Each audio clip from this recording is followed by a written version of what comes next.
ఈరోజు ప్రతి ఒక్క ఊరిలో కూడా అనంతపురం జిల్లాలో ఉన్న ప్రతి ఒక్క ఊరిలో కూడా ఆర్డిటి ఒక సంస్థ నెలకొల్పి ఎన్నో రకాలుగా పేద విద్యార్థులకు చదువును అందించే పరిస్థితి ఉంది.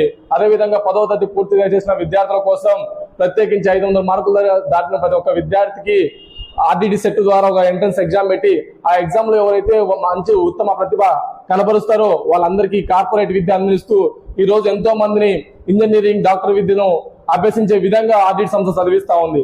అయితే ఏదైతే FCRA నిధులు ఉన్నాయో ఈ నిధులు ఆగిపోవడంతో ఈ రోజు ఆ ఆర్డిటి సెట్ ని కూడా ఈ రోజు నిర్వహించలేని పరిస్థితిలో ఈ రోజు ఆర్డిటి సంస్థ ఉంది. దీనివల్ల జరిగే నష్టం ఎవరికి రా అంటే ఒక ఆర్డిటి సంస్థ కాదు, ఎంతో మంది పేద విద్యార్థులు ఈ రోజు చదువు నోచుకునే పరిస్థితుల్లో ఈ రోజు MBBS ఇంజనీరింగ్ చదవలేక ఈ రోజు ఇంటి దగ్గర ఉండే పరిస్థితి ఏర్పడుతుంది. అంటే పరోక్షంగా నష్టపోయేది కేవలం పేద విద్యార్థులు మాత్రమే అనేసి ఈ సందర్భంగా అందరికీ తెలియజేస్తా ఉన్నా. అదే విధంగా ఎంతో మంది పేద విద్యార్థులు క్రీడాకారులు ఎదగడానికి ఎన్నో కళలు కంటా ఉన్నారు. అయితే ఈ రోజు పేదవారి పిల్లల యొక్క కళలు ఈ రోజు ఆశలు అడియాసలుగా మిగిలిపోయే పరిస్థితులు ఉన్నాయి. ఎందుకంటే మనం ఈ జిల్లాలో ఎంతో మందిని చూసాం.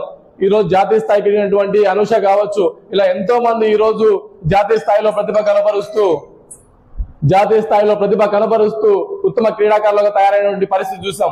అయితే ఈనాడు మాత్రం ఇటువంటి క్రీడాకారులు కూడా కేవలం మనకి ఇంటికి మాత్రమే పరిమితమయ్యే పరిస్థితి ఈ రోజు కనిపిస్తా ఉంది. కాబట్టి కల్పవృక్షంగా ఉన్నటువంటి ఆర్డిటి సంస్థను కాపాడుకోవాల్సిన బాధ్యత మనందరి మీద ఉంది. కాబట్టి ప్రతి ఒక్కరు కూడా చేయి కలిపి ఉద్యమాన్ని ఉధృతం చేసి ఏదైతే కేంద్ర ప్రభుత్వం చేపట్టినటువంటి FCRA నిధులను ఆపేసిందో దీని మీద గట్టిగా రాష్ట్ర ప్రభుత్వం జోక్యం చేసుకుని మాట్లాడాల్సిన పరిస్థితి ఉంది.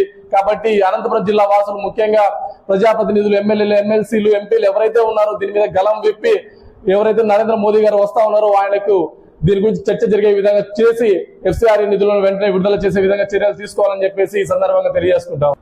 అదేవిధంగా మట్టిలో మాణిక్యాలను వెలికితీసేటువంటి సాహసం కేవలం ఆర్డిటి సంస్థ మాత్రమే చేసింది. అందుకు ఉదాహరణగా మనం బండపల్లి దగ్గర ఉన్నటువంటి అనుష చరిత్రను మనం తీసుకోవచ్చు.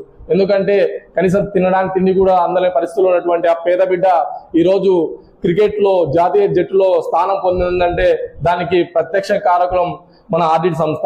ఇటువంటి ఆనిముత్యాలు వెలుగుతీస్తున్నటువంటి ఆర్డిటి సంస్థ ఈరోజు దీనా వ్యవస్థకు వెళ్తా ఉంది. అంటే ఈ FCRA నిధులను ఆపివేయడం వల్లనే ఇలాంటి ఎంతో మంది నిరుపేద క్రీడాకారులు కావచ్చు, విద్యార్థులు ఈ రోజు వారి కళలను ఆశలుగా మిగిల్చుకునేటువంటి పరిస్థితి మాత్రం కనిపిస్తుంది.